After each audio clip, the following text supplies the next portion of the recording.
امیر المومنین حضرت علی علیہ السلام کے خطبات عالیہ نہج البلاغہ کا خطبہ نمبر 95۔ اس خطبے میں حضرت علی علیہ السلام ارشاد فرماتے ہیں، اگر اللہ نے ظالم کو مہلت دے رکھی ہے تو اس کی گرفت سے تو وہ ہرگز نکل نہیں سکتا، اور وہ اس کی گزرگاہ اور گلے میں ہڈی پھنسنے کی جگہ پر موقع کا منتظر ہے۔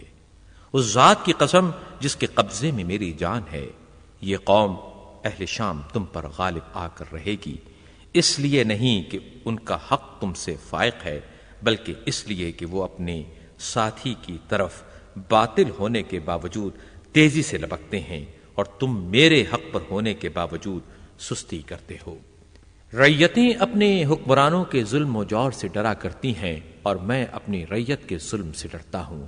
میں نے تمہیں جہاد کے لیے ابھارا، لیکن تم اپنے گھروں سے نہ نکلے۔ میں نے تمہیں کارآمد باتوں کو سنانا چاہا، مگر تم نے ایک نہ سنی، اور میں نے پوشیدہ بھی اور اعلانیہ بھی تمہیں جہاد کے لیے پکارا اور للکارا، لیکن تم نے ایک نہ مانی، اور سمجھایا بجھایا، مگر تم نے میری نصیحتیں قبول نہ کیں۔ کیا تم موجود ہوتے ہوئے بھی غائب رہتے ہو؟ حلقہ بگوش ہوتے ہوئے گویا خود مالک ہو۔ میں تمہارے سامنے حکمت اور دانائی کی باتیں کرتا ہوں، اور تم ان سے بھڑکتے ہو۔ تمہیں بلند پایا نصیحتیں کرتا ہوں، اور تم پراگندہ خاطر ہو جاتے ہو۔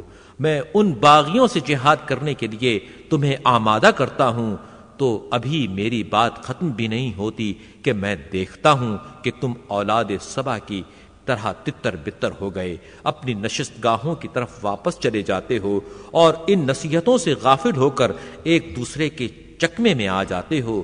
صبح کو میں تمہیں سیدھا کرتا ہوں، اور شام کو جب آتے ہو تو ویسے کے ویسے ہی کمان کی پشت کی طرح ٹیڑھے۔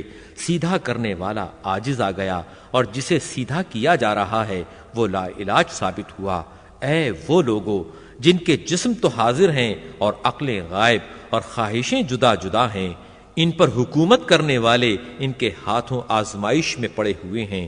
تمہارا حاکم اللہ کی اطاعت کرتا ہے اور تم اس کی نافرمانی کرتے ہو، اور اہل شام کا حاکم اللہ کی نافرمانی کرتا ہے مگر وہ اس کی اطاعت کرتے ہیں۔ خدا کی قسم میں یہ چاہتا ہوں کہ معاویہ تم میں سے 10 مجھ سے لے لے، اور بدلے میں اپنا ایک آدمی مجھے دے دے، جس طرح دینار کا تبادلہ درہموں سے ہوتا ہے۔ اے اہل کوفہ، میں تمہاری 3 اور ان کے علاوہ 2 باتوں میں مبتلا ہوں۔ پہلے تو یہ کہ تم کان رکھتے ہوئے بہرے ہو، اور بولنے چالنے کے باوجود گونگے ہو، اور آنکھیں ہوتے ہوئے بھی اندھے ہو، اور پھر یہ کہ نہ تم جنگ کے موقع پر سچے جواں مرد ہو، اور نہ قابل اعتماد بھائی ہو۔ اسے بھی اونٹوں کی چال ڈھال والوں کہ جن کے چرواہے گم ہو چکے ہوں، ان کی طرف سے گھیر کر لایا جاتا ہے تو دوسری طرف سے بکھر جاتے ہو۔ خدا کی قسم جیسا کہ میرا تمہارے متعلق خیال ہے، گویا یہ منظر میرے سامنے ہے کہ اگر جنگ شدت اختیار کر لے اور میدان کارزار گرم ہو جائے تو تم ابن ابی طالب سے ایسے شرمناک طریقے پر علیحدہ ہو جیسے عورت بالکل برہنہ ہو جائے۔ میں اپنے پروردگار کی طرف سے روشن دلیل اور اپنے نبی صلی اللہ علیہ وآلہ وسلم کے طریقے اور شاہراہ حق پر ہوں، جسے میں باطل کے راستوں میں سے ڈھونڈ ڈھونڈ کر پاتا رہتا ہوں۔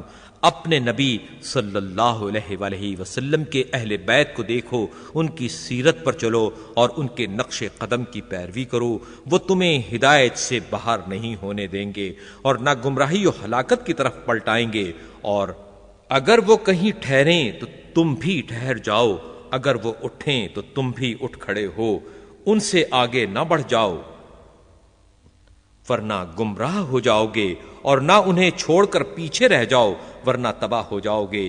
میں نے محمد صلی اللہ علیہ وآلہ وسلم کے خاص اصحاب دیکھے ہیں، مجھے تو تم میں سے ایک بھی ایسا نظر نہیں آتا جو ان کے مثل ہو۔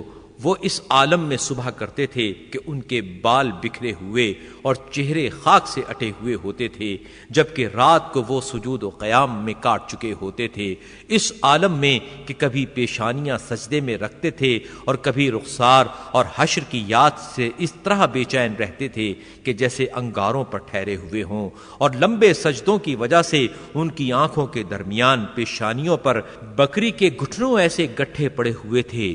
جب بھی ان کے سامنے اللہ کا ذکر آ جاتا تھا تو ان کی آنکھیں برس پڑتی تھیں، یہاں تک کہ ان کے گریبانوں کو بھگو دیتی تھیں۔